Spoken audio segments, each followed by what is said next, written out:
Good morning, good afternoon, good evening, whenever you're watching this. Welcome back to the channel. And this week's episode of Nappy Built, we're tackling the 240. Couple things.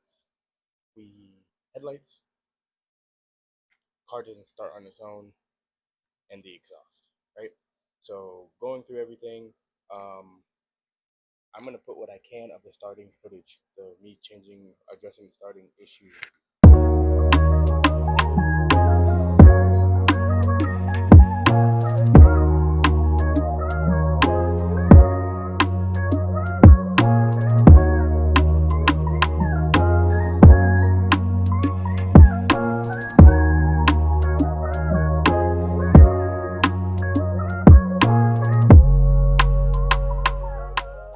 We're going to take the new starter, fish it up through here, and then, if I'm not mistaken, this should go like, hang on, you guys can't really see, it should go like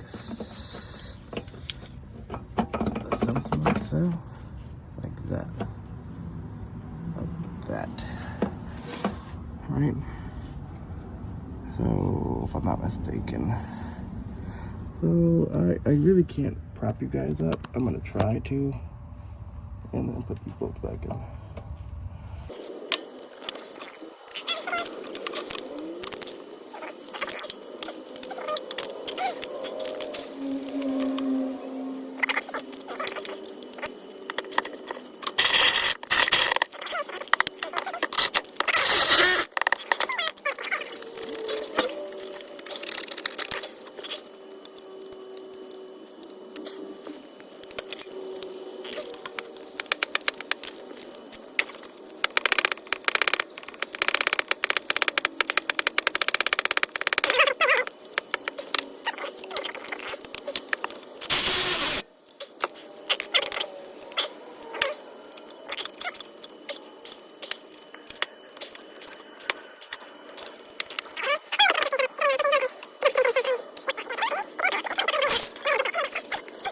Alright, so everything's plugged up. We're not gonna put the battery back together. Oh, got a little charge in there.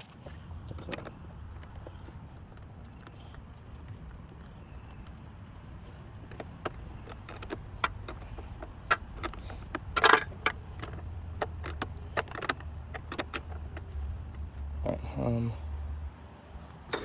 take all these tools and shit out of the engine bay. Washers, no. Alright, we're gonna see if we can get it started up.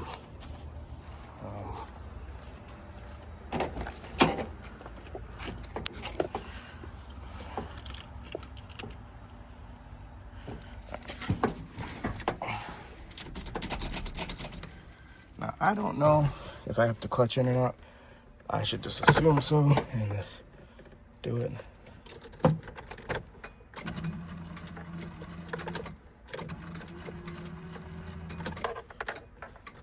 Okay, we got power. Nothing, maybe. Hang on, let's try to get in the jump. Alrighty, y'all. So I'm running out of time. I still need to try to get the last piece I'm trying to get installed. Change the starter, still nothing. I went after the relay that's behind here. I jumped the wires together, nothing. I cut the wires behind the switch because I couldn't get the switch out because it's stuck. The clutch pedal, jumped those wires, still nothing. I don't know. I'm at a loss here.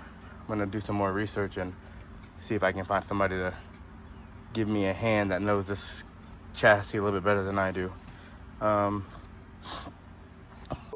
As you guys just saw, we kind of ended with the starter not working, right? I was told the previous owner that I needed to start it. Popped out the starter, nothing, nothing. Went down the rabbit hole, clutch interlock relay, the actual lock relay, everything seems to be working. That leads us to today. All right, so here we are picking up back where we left off when I first started filming. It's a couple days later. So diagnosed, it's something with the ignition switch. It's not sending voltage.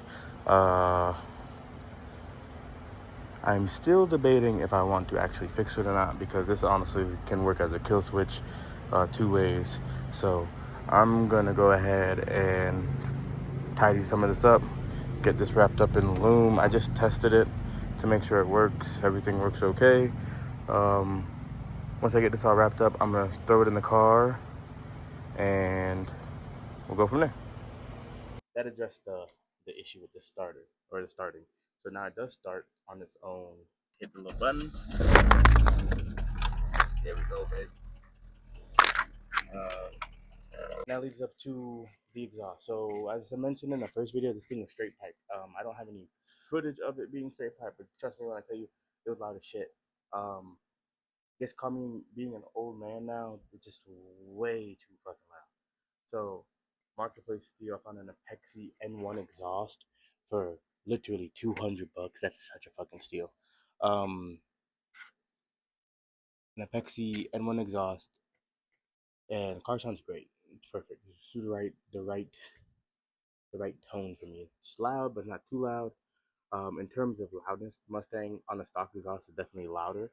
However, this is definitely louder than Miata, and the E30 has no exhaust on it, so it's louder than all of it. But that's not gonna stay like that, so I don't count it. So I will put the footage up here of the exhaust, showing you kind of what I was working with, and then getting the exhaust in. By the way, putting this exhaust up on the ground by yourself, pain in the ass. This is my first time in the car, so you can see um she's a little leaky. Trans is leaking, oil pan is leaking from the bolt. Let me show you guys. This is very awkward. From the drain plug. So that's all stuff that can be fixed. It looks like the trans is leaking from the same point, actually, the drain plug. So I am gonna do some maintenance on this whole thing: trans flush, coolant flush, oil change, all that stuff. So when I do that, I will address those issues. I'm not entirely sure what these go for. I would assume one of them is for the reverse lights, if not both. So this one doesn't have any wires. So if anybody knows, let me know. But other than that, like I said, it's straight pipe. It's super loud. I'm gonna actually address that today too. Hang on, let me zoom back out. Sorry. Oop, oop, oop, oop.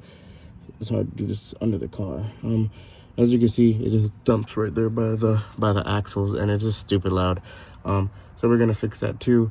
So yeah. But other than that, like minus from rubbing and stuff, like clean chassis, no rust, no nothing. All right. As you guys can see, the new Apexi, or new to me Apexi, exhaust is in. Just for some clarity, this was $1,000 exhaust, brand new. I paid $200 for this thing, and it's dented and whatnot. But let's be for real, this car slammed on its nuts, so this was gonna happen with the brand new one anyway. So, yeah, everything's bolted up. I need to pull it. So I showed you guys at the start of the last video the headlight situation. Have that addressed too. It's headlights. It ain't rocket science. I'll go and show it to you here.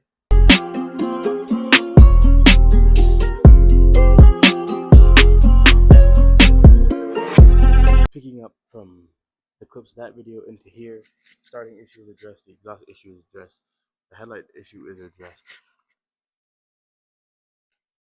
Yeah, it's a good car. Honestly, it starts, drives. Yeah, upcoming for the 240, it's way too low. I need to fix that. I'm gonna raise it, put some new tires on the rear. Right now the fronts are 205 and the rears are 215. I kind of want to go. Well, the fronts have the over fenders on it, but those are not gonna be there much longer. Hopefully, fingers crossed. But I want to go 225s in the rear, and I want to raise it. I feel like if I raise it, I can fit the 225, and it'll give me more of a flush fitment, something I'd be happier with. It's got way too much camber. So that's that. I'm trying to source what I can for that car through Marketplace for the low. Nothing that's gonna break the bank. So gonna have some stuff trickling in here and there, and I will be making videos on that car as it works. So, but ultimately the main goal for that car as stated earlier, is to get it on the road, and then that'll be my first major hurdle, and then we could really get into making it pretty. Um, E30 is coming. Video is probably the next video you're gonna see. I officially got the last two pieces I needed to complete the front end, which were the brake duct things, whatever you call those. So that's gonna be the next video, fixing the hood latch, throwing the front lip on, throwing the brake ducts on, throwing the fog lights in, all that jazz.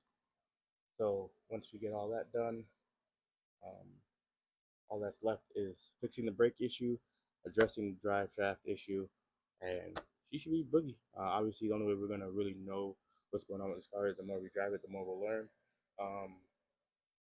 So can't wait to have both of these cars on the road very soon. My goal, fingers crossed, speak this into existence. My goal, it's what, practically June now? My kids go back to school in August.